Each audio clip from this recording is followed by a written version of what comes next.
Q1 Q2 greater than Q1 Q2 greater than 0, इसका मतलब क्या है, दोनों सेम नेचर के चार्ज।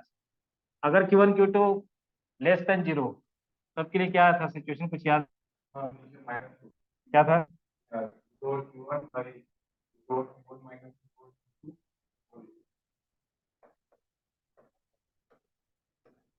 ठीक है, और मैग्नीट्यूड में Q1 छोटा है Q2 से। ठीक है, तो क्या निकाला था हम लोगों ने? एक से यहाँ पे होगा थर्ड वाले रीजन में ऐसे ये था, और दूसरे के लिए R प्लस डी आया। ये एक्स का पोजीशन क्या आया था, याद है कुछ? Q1 माइनस Q2 की Q2 minus Q2 minus Q1 Q2 R। ठीक है, याद है ये? हम्म, ये चीज हम लोगों ने कर दिया। उसके बाद इसी में एक तीसरा टाइप था, ये दो टाइप तो था इधर में। तीसरा था कि इस चार्ज का मैग्नीट्यूड हमें निकालना है ताकि पूरा सिस्टम इक्विलिब्रियम में रहे। ठीक है, तो चार्ज कितना होना चाहिए कि पूरा सिस्टम इक्विलिब्रियम हो, इसके लिए हमने क्या किया था, याद है? थर्ड चार्ज कितना होना चाहिए कि पूरा सिस्टम इक्विलिब्रियम में, क्या किया था? कितना होना चाहिए, मतलब उसका चार्ज क्या होना चाहिए, चार्ज का वैल्यू क्या होना चाहिए। ये क्वेश्चन का था 27 नंबर शायद, SCB का। ठीक है, बहुत लोगों ने लिखा था, कुछ डाउट भी है आज। ठीक है, ऐसा था कुछ Q1 Q2, अगर ये दोनों सेम नेचर का है तो इन बिटवीन कहीं पे होगा हार्ड चार्ज को रखना पड़ेगा, जिससे नेट जीरो। अब ये पोजीशन हमें पता है, ये पोजीशन हमें मालूम है, हमें क्या करना है, इसको छोड़ करके इसके ऊपर या फिर इसके ऊपर नेट फोर्स को जीरो करना। तो ऐसे लिखा था के Q1 इंटू क्यू, पहले इन दोनों के बीच में, डिवाइडेड बाई एक्स का स्क्वायर प्लस के इन दोनों के बीच में Q1 into Q2 by D minus X का whole square equal to zero किया था। यहाँ से हमने क्यू को कैलकुलेट किया था, कैसे? माइनस के Q1 into Q2 by D minus X का होल स्क्वायर, जो कैंसिल होने वाला है कैंसिल हो जाएगा। ठीक है, तो क्यू यहाँ से कैलकुलेट होकर क्या है, कुछ ऐसा Q2 into x by D minus X का होल स्क्वायर। ठीक है, अब यहाँ पे एक्स को हमने कैलकुलेट कर रखा था, वो वैल्यू सब्स्टिट्यूट करके हम कैलकुलेशन कर सकते हैं। ठीक है, तो Q equal to Q2 into X divided by D minus, जिस चार्ज के ऊपर हम फोर्स निकालेंगे नेट फोर्स वही कैंसिल होगा। हमने Q1 के ऊपर निकाला तो देखो Q1 दोनों तरफ से कैंसिल होगा, इसके ऊपर निकालते तो ये दोनों तरफ से कैंसिल हो जाता, लेकिन ये हमें कैलकुलेट करना है, हम लोग इसके ऊपर नेट फोर्स को जीरो नहीं करेंगे, इसको छोड़ करके या तो इसके ऊपर या फिर इसके ऊपर। ठीक है, अब आते हैं Q2 इंटू, हाँ, तो डिस्टेंस भी उसी के अकॉर्डिंग जरूरत है। ठीक है, तो रिजल्ट दोनों में ही सेम ही आ जाएगा। उस केस में हो जाएगा डी माइनस एक्स, ऐसा होता है डी माइनस एक्स का स्क्वायर इधर में, और इधर में हो जाता है पूरा डी का स्क्वायर। ठीक है, तो ये अच्छा, एक चीज मैंने गलती कर दिया यहाँ, ये गलत कर दिया, इसमें था भी नहीं, ये क्वेश्चन नहीं आता तो शायद ये मेरा मिस्टेक ही रह जाता। इन दोनों के बीच का सेपरेशन तो डी है, हमने डी माइनस एक्स क्यों लिखा है, ये तो डी स्क्वायर होगा। ठीक है, तो इसको ठीक करना पड़ेगा, ये डी का स्क्वायर होगा, ये डी का स्क्वायर। एक्स को हम लोगों ने लिखा था क्या, याद है? क्या लिखा था बताओ, एक्स को क्या लिखा था? एक्स को लिखा था कुछ ऐसा, Q1 by root under Q2 plus root under Q1 into D का स्क्वायर, और नीचे में भी डी स्क्वायर। बताओ ये डी स्क्वायर कैंसिल। ठीक है, तो क्या आ गया ये, क्या है ये, आगे में एक माइनस साइन भी रहेगा, ऐसा है Q2 अजीब सा नहीं आ रहा है result, minus of Q2 into root under Q1। अच्छा, ये इसका पूरे का स्क्वायर है यहाँ, इस पूरे का भी तो स्क्वायर है। पूरे का स्क्वायर, क्या हो जाएगा ये माइनस Q2 Q1 ऐसा, by root under Q2 plus root under Q1 का होल स्क्वायर। तो ये भी एक रेडीमेड रिजल्ट है, अगर याद रहा तो जल्दी आ जाएगा आंसर, नहीं याद रहा तो ऐसे कर लो। ठीक है, क्लियर, यहाँ पे ठीक कर लेना है आप, D16 नहीं D का स्क्वायर। ठीक है, अब एक सिचुएशन दे रहा हूँ, ठीक है, तुम लोग को कैलकुलेट करना है कि तीन इक्वल चार्जेस है, ठीक है, जो नोट्स में तुमने देखा होगा कि वहाँ पे रिजल्ट के रूप में है, मैंने कहा था कि यहाँ पे करवाऊंगा तुम लोग। तीन इक्वल चार्जेस है जो इक्विलैटरल ट्रायंगल के वर्टिसेस के ऊपर रखा हुआ है ऐसा, ये ये और तीन इक्वल चार्जेस हैं इक्विलैटरल ट्रायंगल के वर्टिसेस पे रखा है। ठीक है, हमें क्या पूछा गया है कि वो पॉइंट निकालना है जहाँ पे नेट फोर्स या नेट फील्ड जीरो है। ठीक है, कहाँ पे होगा वो निकालना है, फिर उसके बाद उसके ऊपर कितना चार्ज रखेंगे कि पूरा सिस्टम इक्विलिब्रियम, यानी कि फोर्थ चार्ज इक्विलिब्रियम है, तीन चार्ज तो पहले से है, फोर्थ चार्ज को हम कहाँ पे रखें कि उसके ऊपर नेट फोर्स जीरो। ठीक है, फोर्थ चार्ज को हम कहाँ पे रखें कि नेट फोर्स जीरो हो। ठीक है, तो रहता है। आवाज से लग रहा था।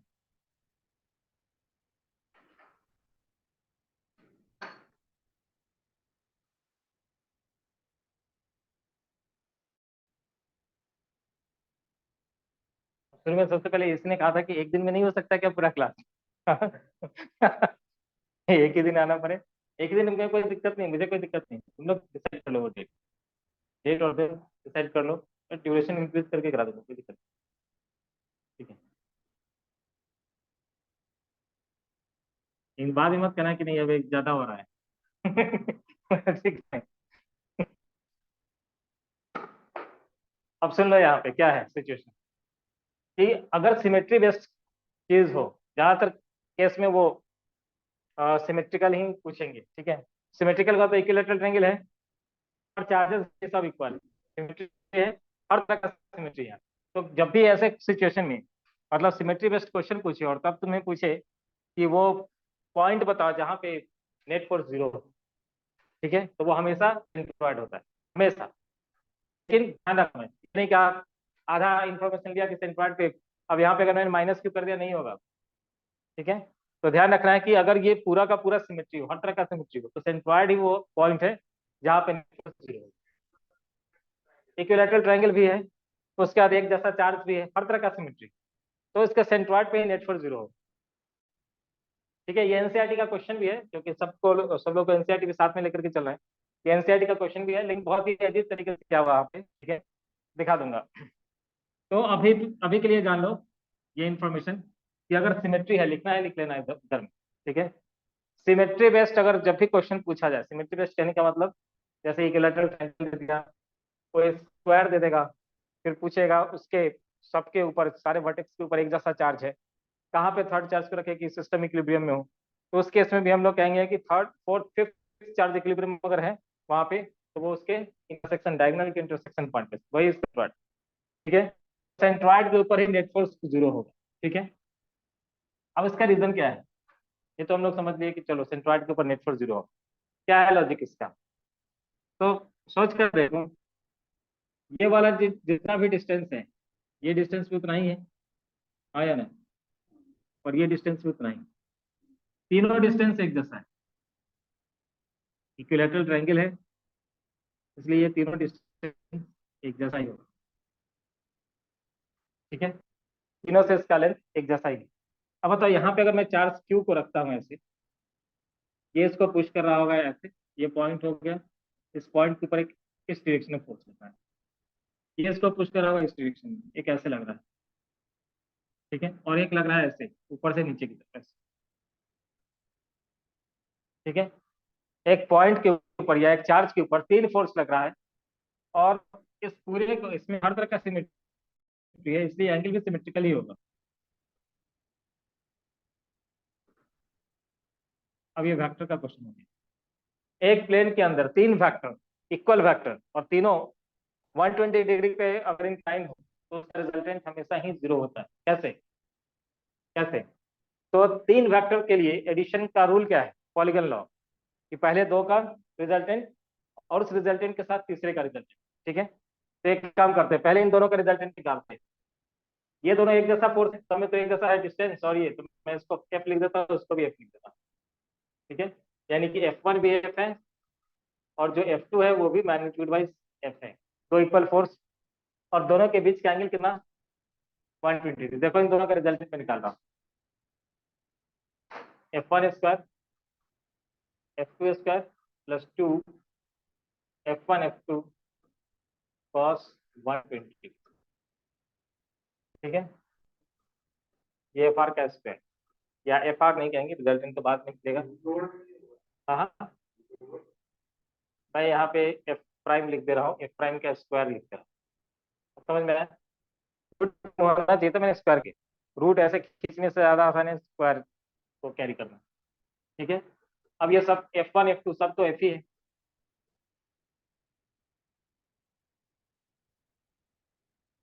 120 का वैल्यू माइनस ऑफ 1/2, ये कैंसिल, ये कैंसिल, ये माइनस से मल्टीप्लाई होकर के क्या हो चुका? एफ स्क्वायर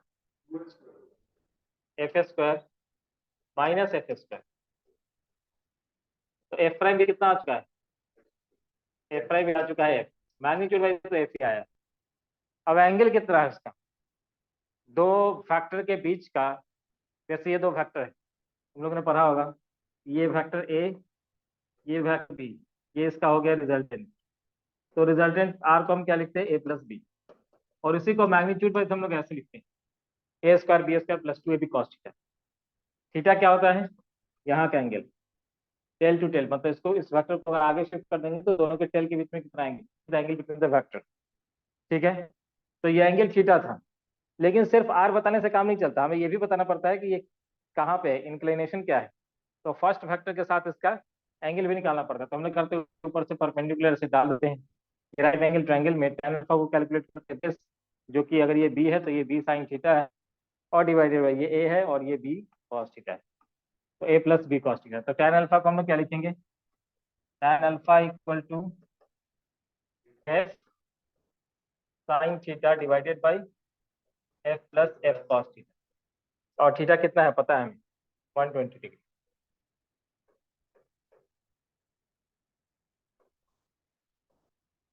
ये पता है, साइन 120 का वैल्यू √3/2 बाई ये एफ, और ये कॉस 120 माइनस 1/2 अभी पुट किया था, तो एफ माइनस f/2, तो √3f/2 divided by f/2, f/2 cancel, tan alpha equal to √3, तो अल्फा इक्वल टू 60 डिग्री। समझ में आया? यानी इन दोनों के बीच, बिल्कुल बीचों बीच में ऐसे एफ मैग्नीट्यूड का फोर्स और दोनों के बीच में। अब ये रिजल्टेंट है इन दोनों का, किसके? अपोजिट और इक्वल। तो नेट क्या हो जाएगा? तो एफ नेट को हम क्या लिखेंगे? F net equal to F prime minus F, दोनों opposite direction. F prime F था, F minus F equal to, तो नेट फोर्सेस का क्या हो गया? ये बहुत पहले से हम लोगों ने वेक्टर में पढ़ा था कि अगर तीन इक्वल वेक्टर हो, हाँ नहीं, ये तो पहले से था, ये तो पहले से था, एफ डैश ये इन दोनों का रिजल्टेंट, F1 F2 का रिजल्टेंट। ठीक है, तो एफ डैश जो आया वो इसके इक्वल एंड अपोजिट आया। ये अगर पॉजिटिव लेते हैं तो F3 को क्या लेंगे? नेगेटिव लेंगे, ये एफ को नेगेटिव लेंगे, तो F dash minus F net 0 हो चुका है। ठीक है, यानी कि चार्ज रेस्ट में रहेगा। अच्छे से लिख दिया है, लिख दो उसी तरह से सजा कर लिख देना। ठीक है,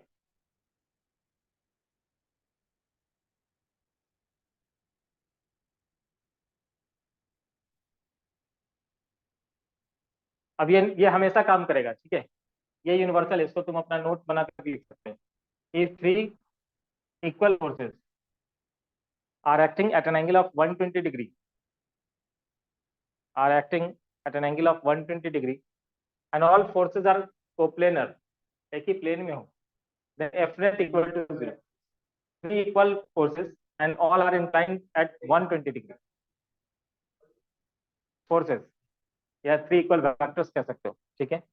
three equal forces are coplanar and inclined at an angle of, are coplanar एक ही प्लेन में हो, and inclined at an angle of 120 degree, ठीक है.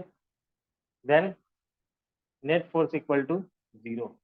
ऐसे बना लेना है. एफ एफ एफ सब 120 डिग्री पे, एफ नेट इज 0. ये हमेशा काम करेगा. एफ नेट इज 0, ठीक है. क्लियर है यहाँ तक?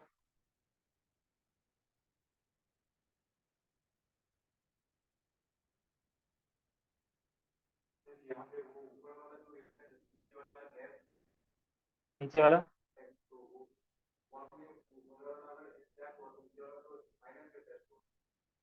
नहीं, अभी हमें पता नहीं है कि वो इक्वल है कि नहीं. मैं पहले ऐसे लिखूंगा, देखो यार, मैं ऐसे लिखूंगा F net equal to F prime धक्का के फॉर्म में प्लस एफ, ऐसे लिखूंगा. और उसके बाद जब मैं मैग्नीट्यूड वाई लिखूंगा तब इसको कहूंगा कि ये तो फोर्स इक्वल है, ऊपर की तरफ है इसलिए मैं पॉजिटिव लिखूंगा. ये एफ नीचे की तरफ है इसलिए डायरेक्शन को साथ में रखूंगा तो मैं माइनस लिखूंगा और तब जीरो दिखाऊंगा, ठीक है. तो तीन इक्वल फोर्स अगर 120 डिग्री पे इंक्लाइंड हो. अब ये जब एनसीईआरटी का तुम देखोगे उधर में, ठीक है, एनसीईआरटी है, एनसीईआरटी में क्वेश्चन है तो वहां पे उन्होंने कैलकुलेट किया है. ये तीनों फोर्स पहले इक्वल है, ये तो हमें जस्टिफाई करना पड़ेगा. ये मुझे समझ में आएगा कि तीन फोर्स अगर इक्वल होंगे 120 डिग्री पे होंगे तो नेट जीरो होगा. लेकिन ये तीनों फोर्स इक्वल है, ये कौन बताएगा? कैसे पता करेंगे तीनों फोर्स इक्वल है? वहां पे क्या शुरू किया अभी एलन में? रे ऑप्टिक्स शुरू किया है. हाँ, कितना है? तुमने वीकेंड लिया है ना इसलिए.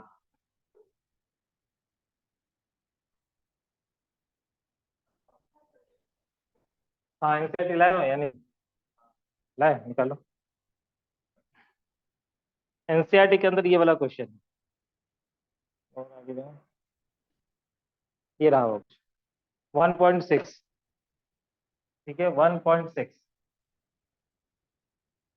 एनसीईआरटी के अंदर 1.6.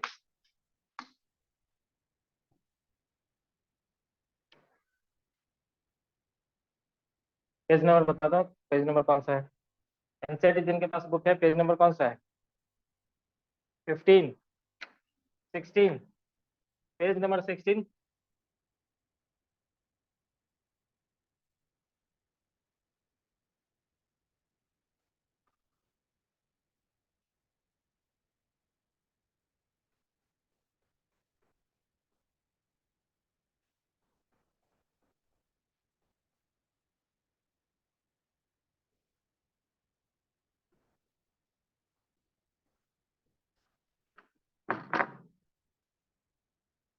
मैंने सुना है उत्सव बिना मतलब के रिव्यू लिखते चलते हो तुम, क्या बात है? कुछ नहीं, यहाँ का रिव्यू मत लिख देना. चलो, ये हो गया, कर लिया. पेज नंबर 16 ये वाला क्वेश्चन. मेरा सिंपल सा क्वेश्चन ये था कि फोर्सेस तो मैंने यहाँ पे इक्वल ले लिया था ना कि तीन इक्वल फोर्सेस. अब इस सिचुएशन में बताओ, पहले तो तुम्हें ये दिखाना पड़ेगा ना कि तीनों फोर्स इक्वल है. कैसे दिखाओ? तो मान लेते हैं ये क्या है, आर है, ठीक है. सपोज ये आर है, ऐसा एक ट्रायंगल ले लिया हम लोगों ने.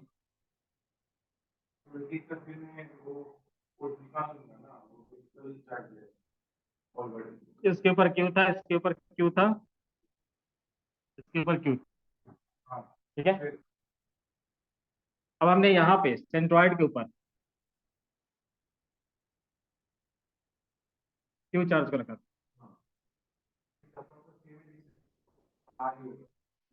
सेम डिस्टेंस है, राइट, ठीक है. तो इसको अगर आर हमने कह दिया सपोज तो इसको भी आर कहेंगे, मैग्नीट्यूड बाई ये भी आर हो, राइट, ठीक है. तो फोर्स सबका इक्वल हो गया. F1 कितना हुआ k q into Q by R का स्क्वायर, और यही F2 है, और यही क्या है मैग्नीट्यूड बाई F3। ठीक है, अब उसी चीज को उन्होंने दिखाया है। कैसे दिखाया, देखो उन्होंने इसका लेंथ कैलकुलेट किया है। बोला कि मुझे क्वेश्चन में जो दिया गया था वो इसका लेंथ क्या दिया गया, एल लेंथ का है इक्विलैटरल ट्रायंगल। ठीक है, तो एल लेंथ अगर दिया गया था, बता सकते हो मुझे कि ये आर एल के टर्म में कितना है, R in terms of L, बता सकते हो?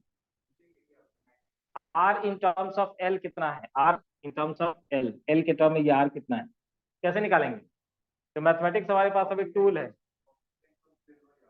cos थीटा इक्वल टू, तो थीटा क्या है, पहले इसको खींच लो ऐसे सीधा परपेंडिकुलर, परपेंडिकुलर ड्रॉ कर दो। ये एंगल कितना हो गया 30, पहले 60 था अभी 30। ठीक है, अभी 30 है। बताओ ऊपर से अगर ये इक्विलैटरल ट्रायंगल ऊपर से अगर हमने परपेंडिकुलर डाला हो तो ये L/2 पे इसने कट किया होगा। ठीक है, ठीक है, ये L/2 है, ये L/2 है, ये 30 है, इन दोनों के बीच में कॉस का रिलेशन होगा, तो cos 30 इक्वल टू, हमें निकालना क्या था यार, और ये हमें मिला हुआ है L/2 divide by R, are को भेज देंगे सर, तो are equal to L/2 cos 30 एकदम, तो L/√3 हुआ ये। अब तो सोल्यूशन देखो, आप समझ में आएगा। ठीक है, लाए हो बुक नहीं, ऐप वैप में है, एनसीईआरटी तो बुक होता है।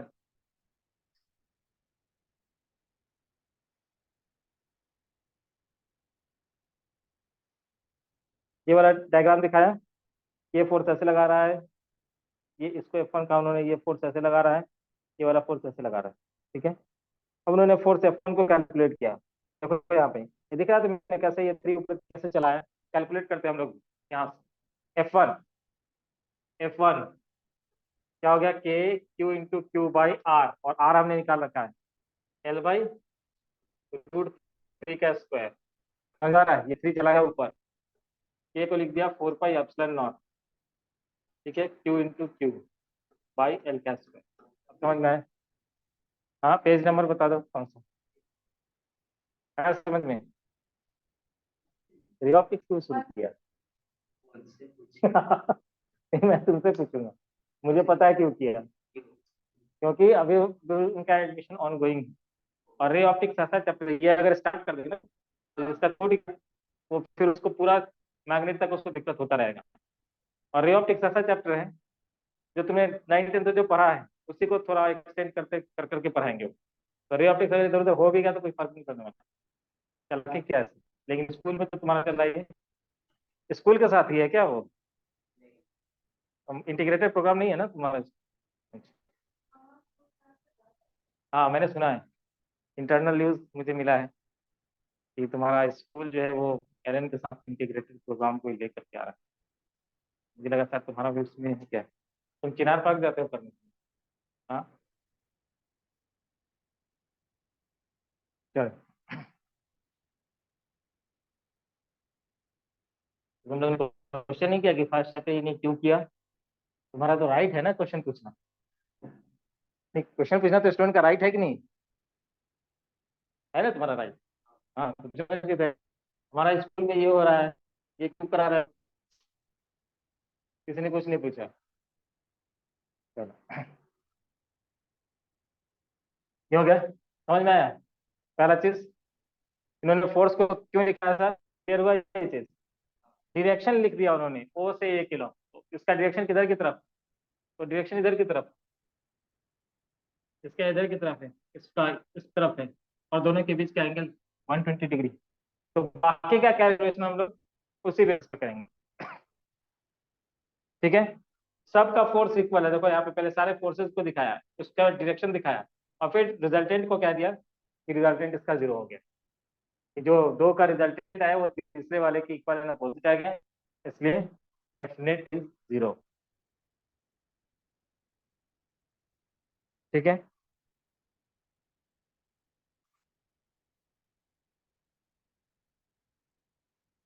क्लियर?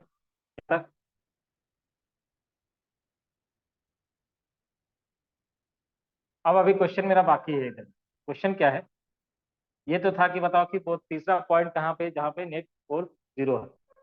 नल पॉइंट तो हमने निकाल लिया कि वो यहाँ सेंट्रॉइड पे। अब क्वेश्चन मेरा ये है कि यहाँ पे कितना चार्ज होना चाहिए, ये क्यू का वैल्यू क्या होना चाहिए इन टर्म्स ऑफ स्मॉल क्यू, कि पूरा सिस्टम इक्विलिब्रियम में। तो किसी एक को चूज करता है पहले। अभी कैपिटल क्यू को छोड़ दो, कैपिटल क्यू को छोड़ दिया तो बचा क्या, small Q small Q small. किसी एक को सिलेक्ट करो, मान लेते हैं इसी को सिलेक्ट करना आसान है। तो इसके ऊपर हम लोग इधर वाले चार्ज से एक फोर्स लगाएंगे ऐसे, इधर वाले से एक फोर्स लगाएंगे ऐसे।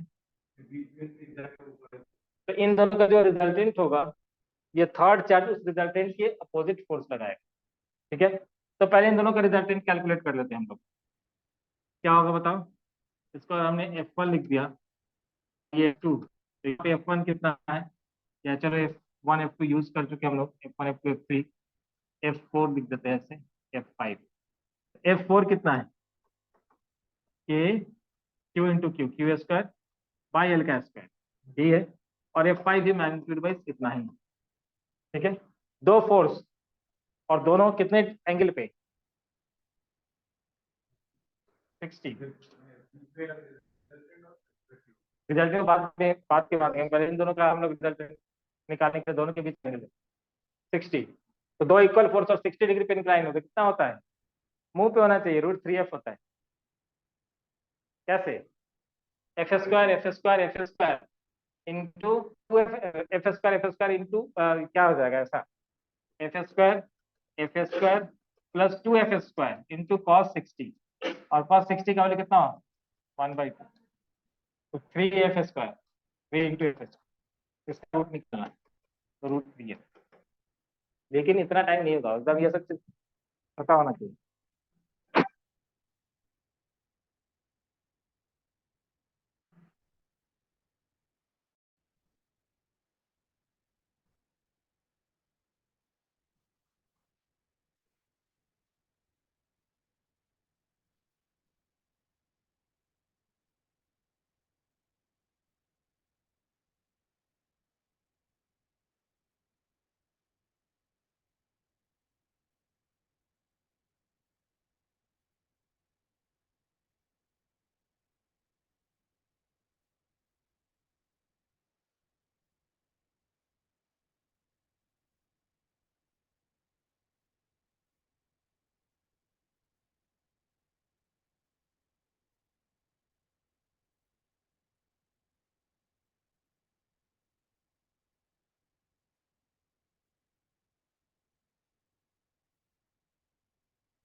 हाँ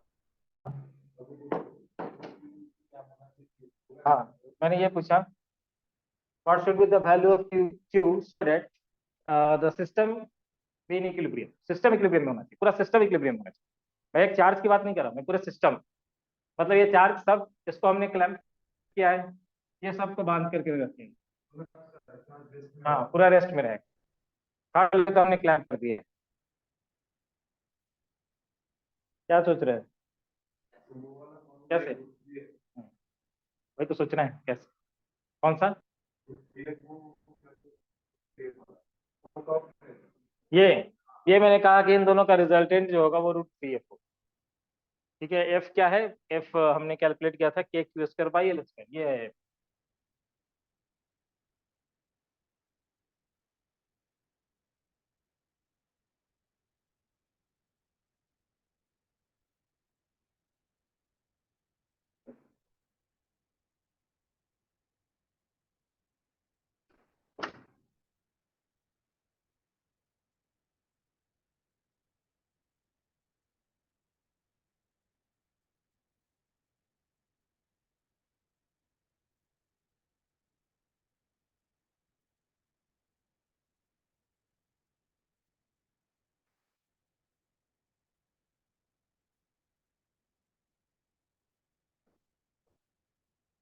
पूरा सिस्टम इक्विलिब्रियम में हो, इसके लिए यहाँ पे थर्ड चार्ज कितना होना चाहिए कि पूरा सिस्टम इक्विलिब्रियम में? बताओ।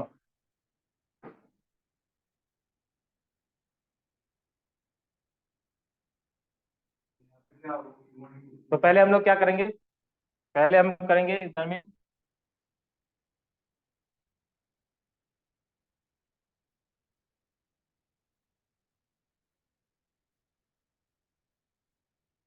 इन दोनों फोर्स, मतलब मैंने क्या कहा था कि थर्ड चार्ज को छोड़ करके, इसके अलावा मतलब ये क्यू को छोड़ करके, फोर्थ चार्ज को छोड़ करके किसी एक के ऊपर में नेट फोर्स को जीरो करना है।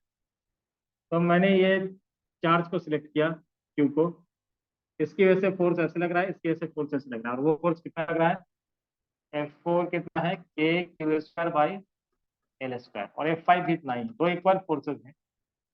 ठीक है, इसी को मैंने F कह दिया था, दो इक्वल फोर्सेज है और दोनों 60 डिग्री पे इंक्लाइन।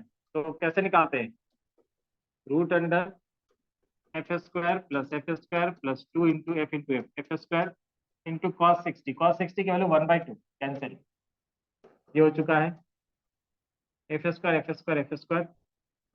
3F², यानी कि √3 × F।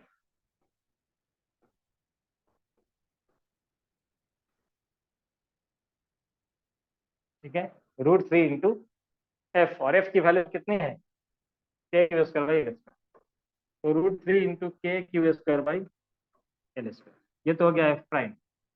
अब हमें क्या करना है, इन दोनों का रिजल्टेंट हमें मिल गया, इस दोनों ने इसके ऊपर कितना फोर्स निकाला है, लगाया है, वो हमने निकाल दिया। अब उसी सिस्टम को अगर इक्विलिब्रियम में रखना है, ये F' इसके ऊपर नेट फोर्स है। ठीक है, सिस्टम को अगर इक्विलिब्रियम में रखना है तो इतना ही फोर्स हमें नीचे इसके थ्रू लगाना पड़ेगा।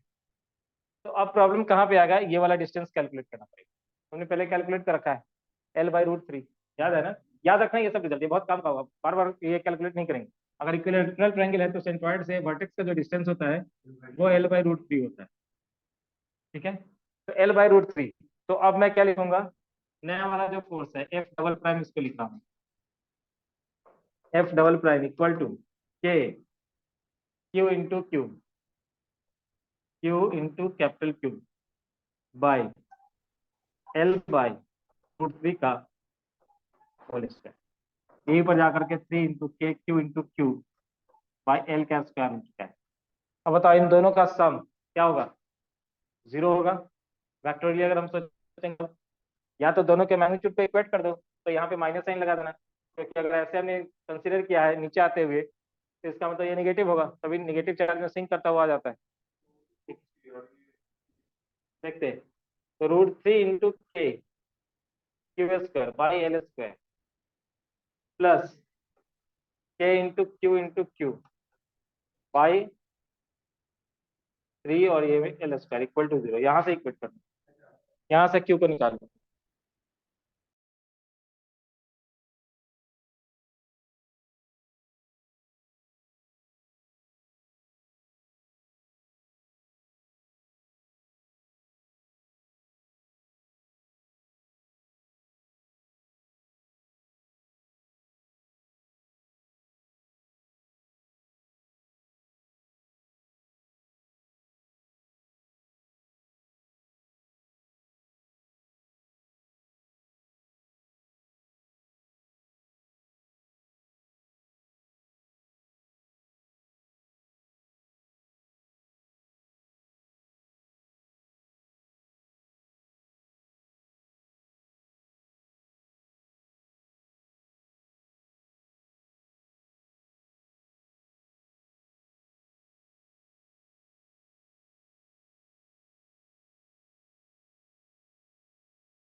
हो गया? आया क्या है? क्या होगा यहाँ से? √3 K Q square by L square equal to -3 K Q into Q by L cash.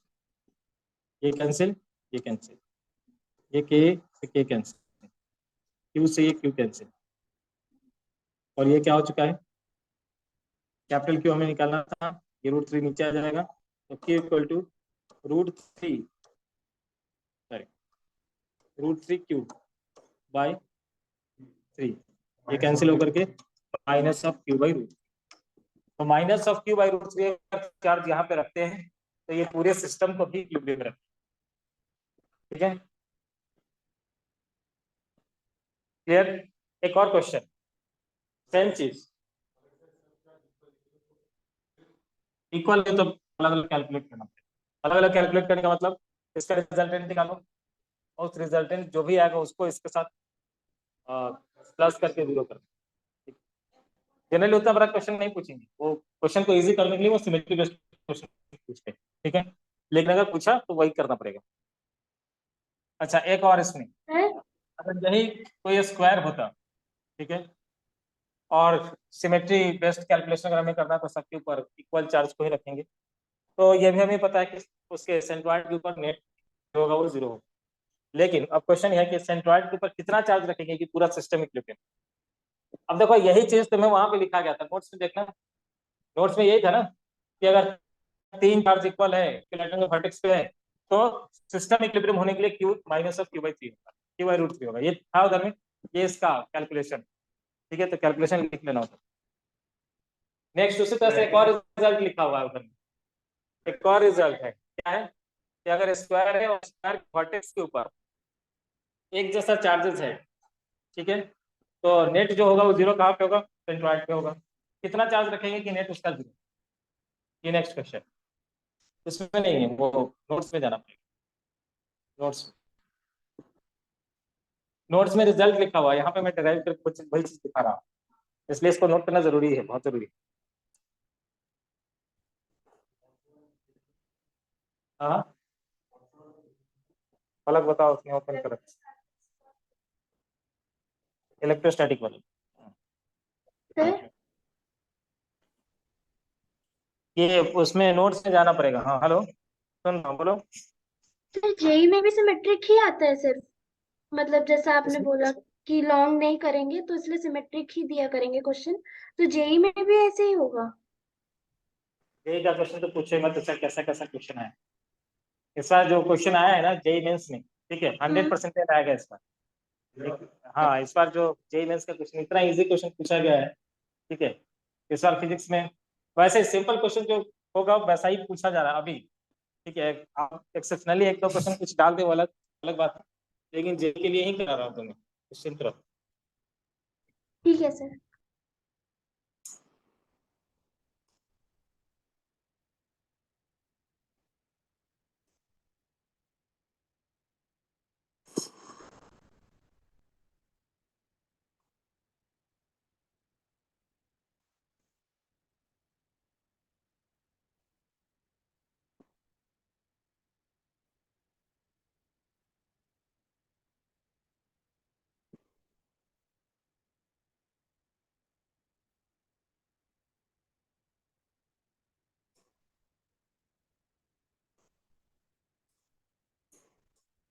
Next question है,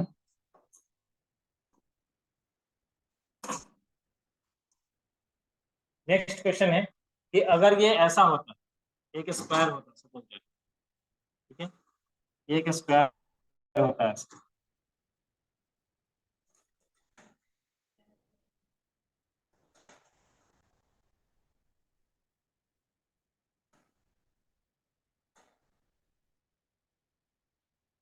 ये अगर स्क्वायर होता है ऐसा, अब इसके वर्टिसेस पे एक जैसा चार्ज रखना है, ठीक है। अब हमें ये बताना है कि पूरा सिस्टम इक्विलिब्रियम में हो, उसके लिए हम थर्ड चार्ज को कहाँ रखें?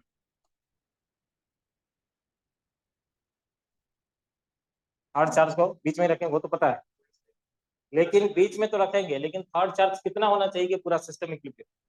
क्वेश्चन बदल गया।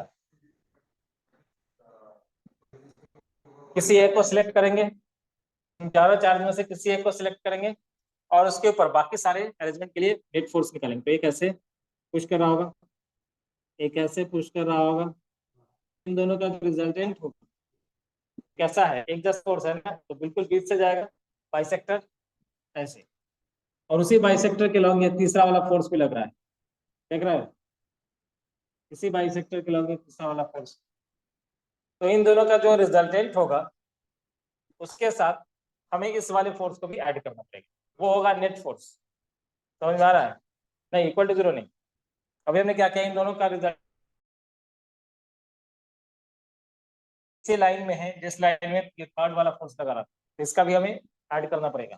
अब इसके बाद जो भी नेट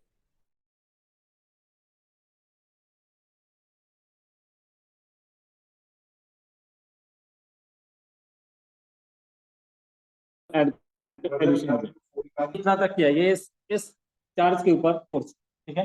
अब उस नेट फोर्स को हमें काउंटर करना है, तो क्या करना पड़ेगा, डायगोनल के इंटरसेक्शन पॉइंट चार्ज के ऊपर रखेंगे,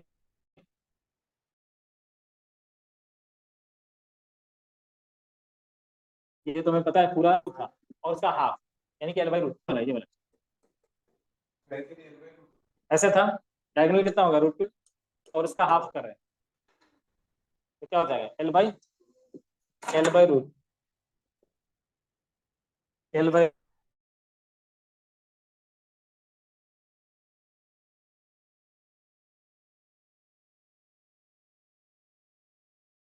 क्या है, पहले नेट करना है, ठीक है।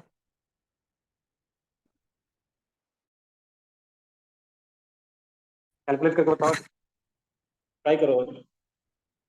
इसका 11 या समझ में नहीं आया तो वो भी बताना कि नहीं मुझे क्लियर नहीं हुआ, मैं दोबारा रिपीट करूँ।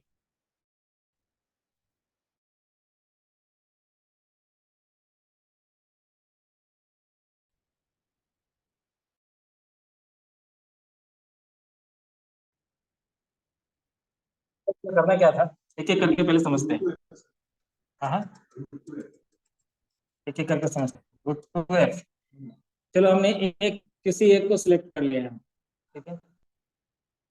ये चीज तो क्लियर है कि जब भी सिमेट्री बेस्ड कैलकुलेशन होता है तो उसके कहाँ पे सेंट्रॉइड के ऊपर होता है नेट फोर्स जीरो, तो यहाँ पे नेट फोर्स जीरो है, ये मुझे पता है। यहाँ तो जीरो है, यहाँ पे कोई भी चार्ज रखेंगे तो ये जितनी जोर से खींच रहा है उतनी ही जोर से ये भी खींच रहा है, कैंसिल।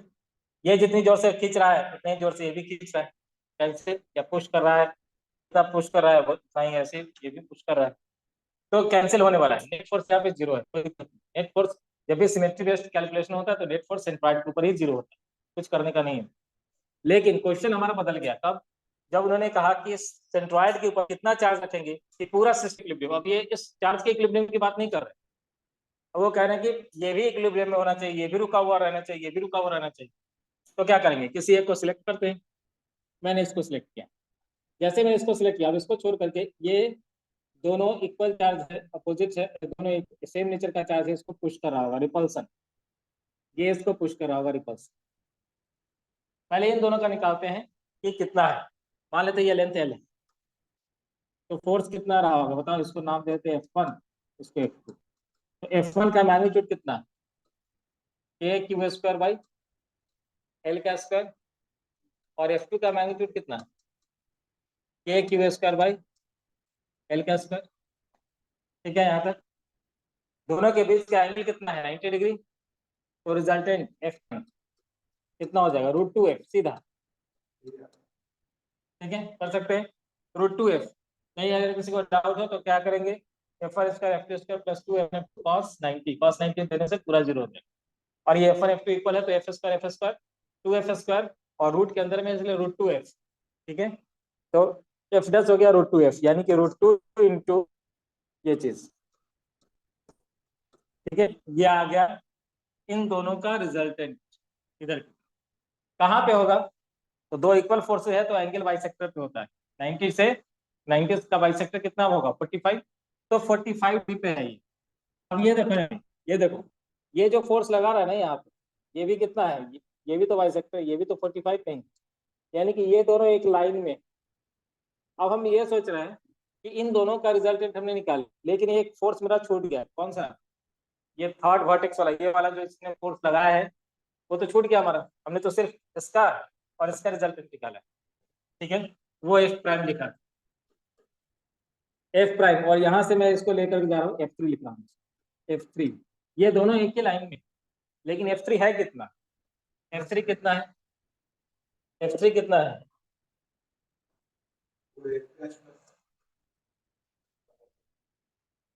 के into Q Q square by root 12, यानी कि 12 स्क्वायर, ये एफ थ्री था, ठीक है। एफ थ्री को हम क्या कर रहे हैं, ऐड कर रहे हैं किसके साथ, एफ प्राइम के साथ, तो F three plus F prime, ठीक है। ये दोनों एक ही लाइन में है, इसलिए सिंपल एडिशन हो जाएगा, K Q square by root two K Q square by L square plus K Q square by two L square. क्या करें, K Q square by L square को बाहर निकाल लेते हैं, root two plus one by, ठीक है, ऐसा होगा, K Q square by L square, और ये कितना हो चुका है, two root two plus one by two, ठीक है। ये आ चुका है, एफ नेट आ चुका है, ये नेट फोर्स है तुम्हारा, ठीक है। अब मैं पूरे सिस्टम को अगर इक्विलिब्रियम में रखना है तो क्या करेंगे,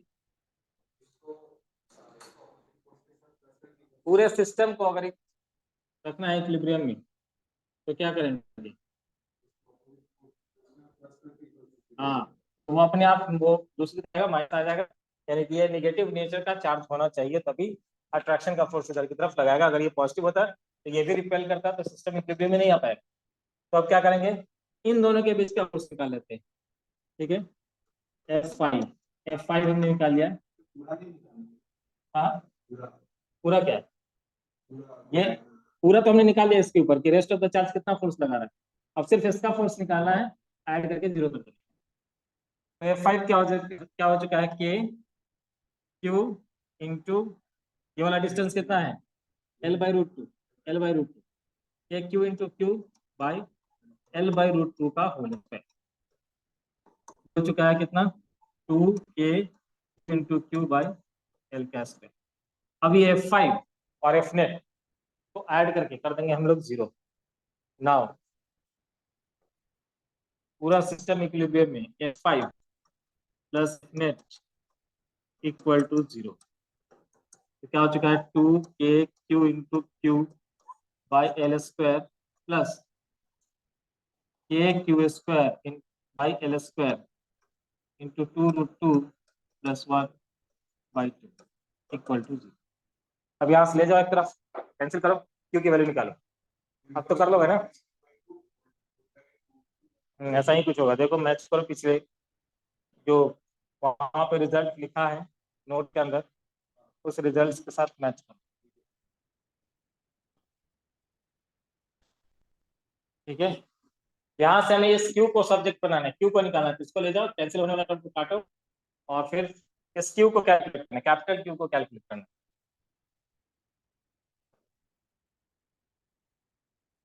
क्लियर है।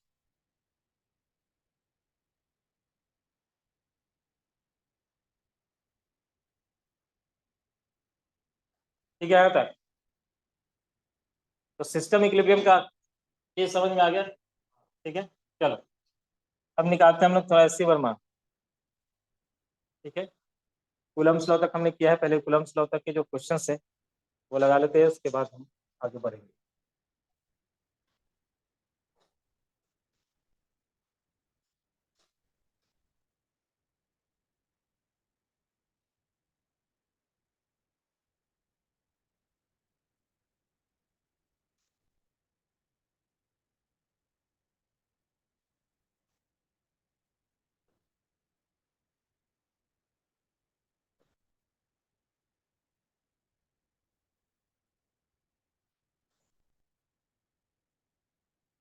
अब ये बताओ, बहुत लोगों ने, तुमने भी दिखा 5-6 क्वेश्चन नहीं बना, नहीं बना 5-6 क्वेश्चन, 5।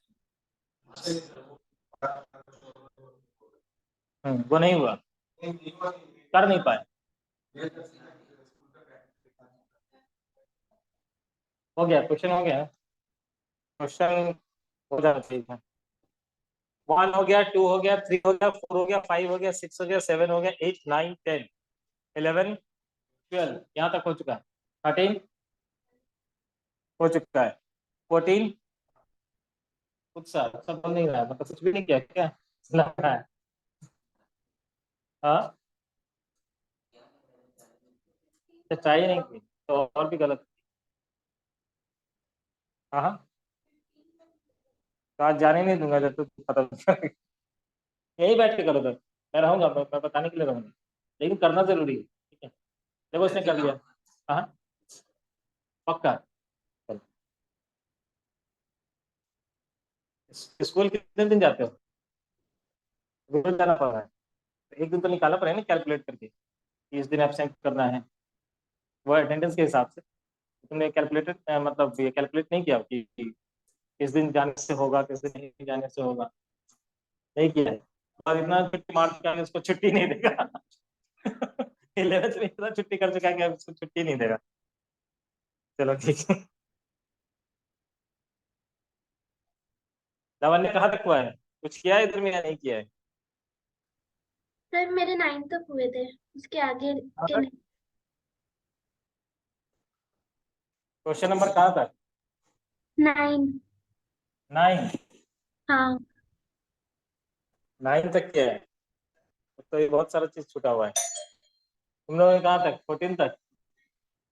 14 तक, चलो ठीक है।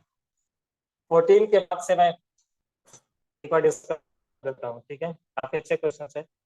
14 के बाद से फटाफट अब लिखते जाना, ठीक है? तुम्हारे भरोसे छोड़ नहीं रहा, ठीक है? अब करना भी होगा तो तुम्हें 14 तक ही करना पड़ेगा। 15 क्वेश्चन और 15 अच्छा सा क्वेश्चन है, सोच समझ करके जवाब देना। कहा कि suppose an attractive nuclear force acts between two proton which may be written as F equal to C e to the power minus kr by r का स्क्वायर। जैसे तुम लोगों ने इलेक्ट्रोस्टैटिक फोर्स पढ़ा है ना, k q1 q2 by r square, उसी तरह से उन्होंने एक एक्सप्रेशन दे दिया तुम्हें अपने मन से, हाइपोथेटिकल ऐसा कि न्यूक्लियर फोर्स में भी एक अट्रैक्शन का फोर्स है न्यूक्लियॉन्स के बीच में, वो ऐसा है, हमें सोचना नहीं है कि क्या है, वो बोल दिया कि ऐसा है, मैं ये लेकर के चल रहा है।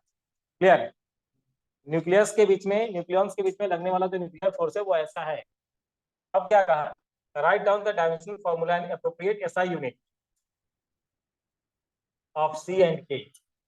सी एंड के का एसआई यूनिट और यूनिट और डायमेंशन लिखना है, हो जाएगा क्या? सबसे इजी चैप्टर। हाँ,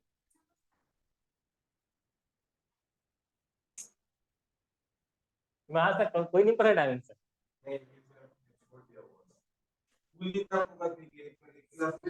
एक क्वेश्चन है, कोई एग्जाम में इसमें एक क्वेश्चन नहीं होता, एक क्वेश्चन होता 4 मार्क्स, ठीक है?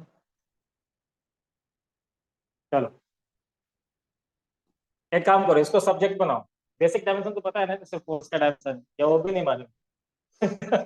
वो भी नहीं पता है? अरे force mass into acceleration, acceleration का डायमेंशन मालूम है? नहीं, वो तो यूनिट है। डायमेंशन नहीं पता है?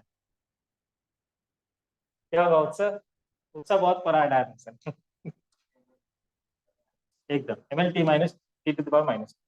सिंपल सा चीज है, ऐसा है कि फोर्स को हम क्या लिखते हैं, चलो सीखिए डायमेंशन। एफ इक्वल टू लिखते हैं मास इनटू एक्सीलरेशन, और एक्सीलरेशन को क्या लिखेंगे? Velocity by time. वेलोसिटी को क्या लिखेंगे? लेंथ बाय टाइम, ठीक है? मतलब क्या करना है हमें, इसको बेसिक फंडामेंटल, ये पता है कि फिजिक्स में टोटल फंडामेंटल क्वांटिटीज कितने हैं? ये भी नहीं पता है? कल वाला चैप्टर ही गोल है इसका। 7 फिजिकल क्वांटिटी है जो फंडामेंटल फिजिकल क्वांटिटी, बाकी सब जो भी है डिराइव्ड है। जैसे मास है, तो लेंथ से कोई मतलब है क्या? नहीं। तो ऐसे फिजिकल क्वांटिटी जो एक दूसरे से इंडिपेंडेंट होते हैं उसको हम कहते हैं फंडामेंटल फिजिकल क्वांटिटी। मास, लेंथ, टाइम, टेम्परेचर, करंट, उसका amount of substance, luminous intensity, ये 7 बेस फंडामेंटल क्वांटिटीज। बाकी सब जो है वो डिराइव्ड है। जैसे एक्सीलरेशन को क्या लिखते हैं? Velocity by time. वेलोसिटी को क्या लिखते हैं? Length by time. तो लेंथ लेंथ को टाइम से मतलब नहीं, लेंथ और टाइम दोनों इंडिपेंडेंट है, फंडामेंटल क्वांटिटी है। तो फंडामेंटल में जब आ गया तब हमें छोड़ देना है। अब क्या करना है, मास के लिए डायमेंशन कैपिटल एम लिखना है, लेंथ के लिए कैपिटल एल, और ये दोनों के लिए टाइम है तो टी माइनस, ये हो गया ए डायमेंशन। ठीक है। अब ये बताओ, मुझे कहा गया है इसका सी का डायमेंशन निकालना। ठीक है। हम लोग क्या जानते हैं कि एक्सपोनेंशियल क्या होता है, डायमेंशन लेस होता है। तो ये वाला तो डायमेंशन लेस होना है, लेकिन डायमेंशन लेस होने के लिए के और आर, देखो के और आर को डायमेंशन लेस होना पड़ेगा। आर लेंथ है, ठीक है, तो इसको हम लोग ऐसे लिख रहे हैं M zero L zero T zero, कोई डायमेंशन नहीं है। तो के का डायमेंशन क्या लिखेंगे, M zero L zero T zero divided by R, R यानी कि लेंथ, तो ये हो गया एल माइनस वन। तो के का डायमेंशन निकल के चला है एल माइनस वन, तो यूनिट क्या होगा, मीटर माइनस वन। ये है ना लेंथ का यूनिट क्या होता है, मीटर। तो मीटर माइनस वन यूनिट हो गया किसका, के का। ठीक है। अब के आर को हमने, इस पूरे को हमने डायमेंशन लेस लिया था, सोच कर देखो तो, F equal to C by R का स्क्वायर, ऐसा है, यही बता ना, इसको तो मैंने डायमेंशन लेस ले लिया। अब सी का डायमेंशन पूछा है, तो फोर्स में आर का स्क्वायर यानी कि लेंथ के स्क्वायर से मल्टीप्लाई कर देना। तो क्या हो जाएगा बताओ, सी का dimension M L T minus two पहले से था, और उसमें लेंथ का आर स्क्वायर से मल्टीप्लाई करना है, लेंथ का स्क्वायर। अब ये क्या बना, M L three T minus two, ये सी का डायमेंशन हो गया है। ठीक है।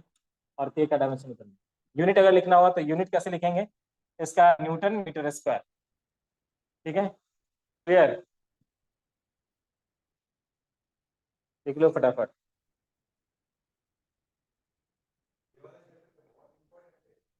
एकदम इम्पोर्टेंट है, इम्पोर्टेंट है, और खास बात में ये है कि लोग बहुत सारे मतलब इंस्टीट्यूशन इसको छोड़ कह देते हैं, मतलब बेसिक बता के कहते हैं छोड़ दो। क्यों छोड़ दो, उसका रीजन क्या है कि जितनी बार तुम नए नए चैप्टर में जाओगे हर बार एक नया फिजिकल क्वांटिटी मिलेगा, तो उनका ये मानना है कि ये चैप्टर के end तक clear होता है पूरा।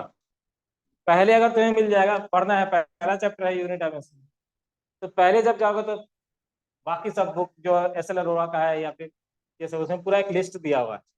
अब क्या करना पड़ेगा, तुम्हें याद करना होगा। इसलिए उसको लोग जनरली अवॉइड कर देते हैं, छोड़ देते हैं।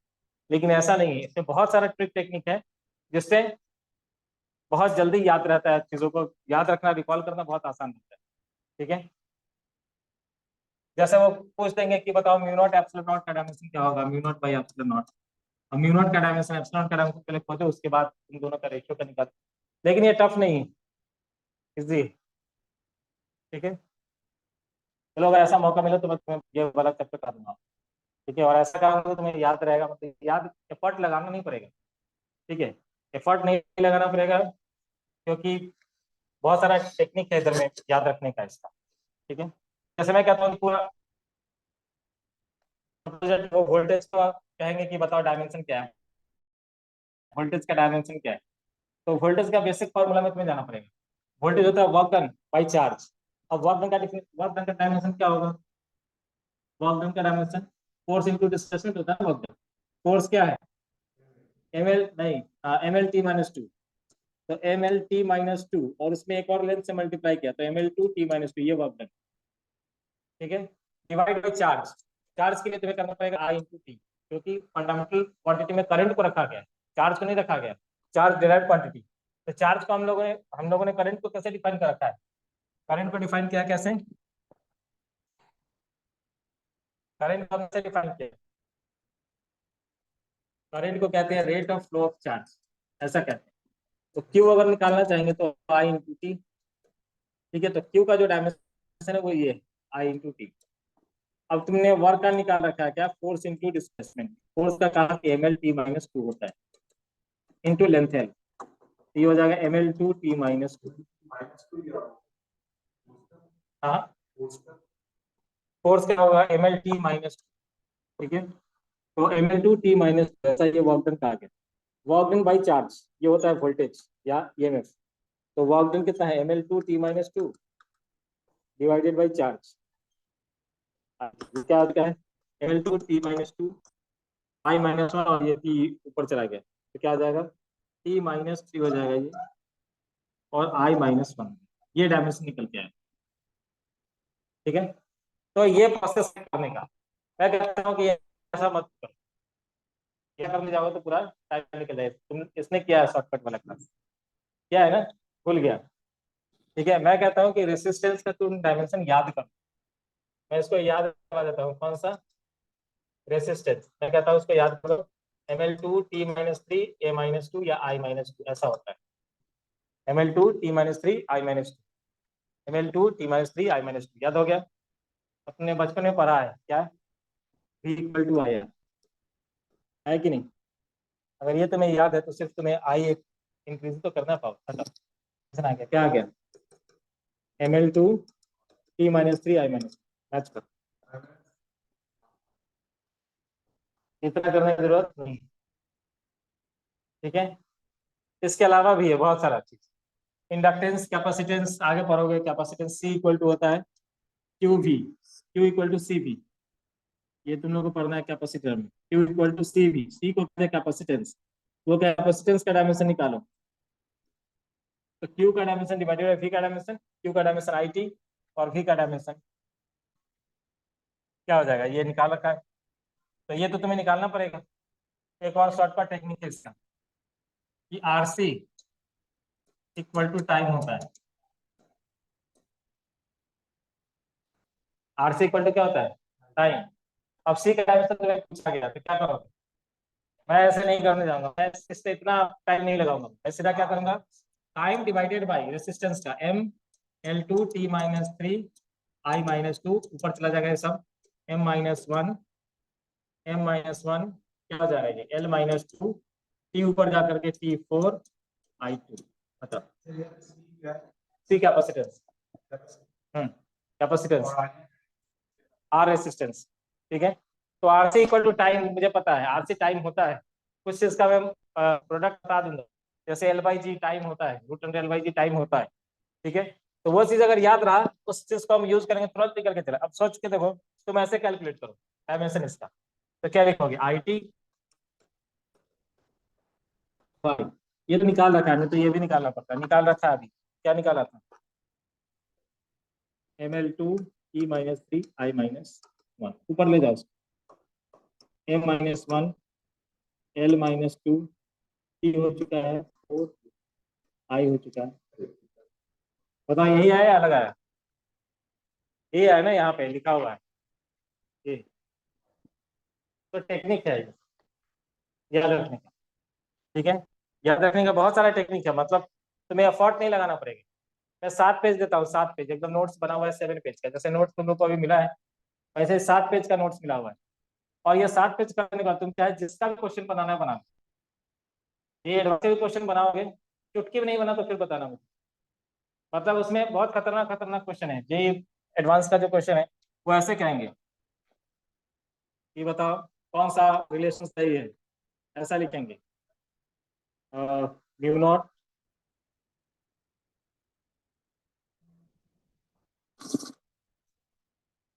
इसका फॉर्मूला,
हाँ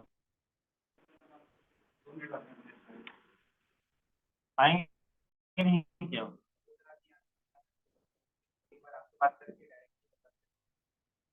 वो है क्या कौन पे क्लास खत्म करके मैं बात करता हूँ। हाँ बस कुछ देर में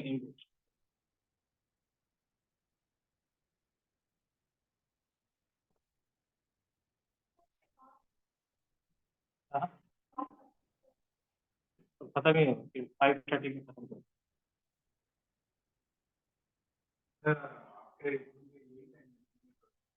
हाँ हाँ इवनिंग में चलो मैं पहले चलो डिस्कस कर ही लेता हूँ टाइम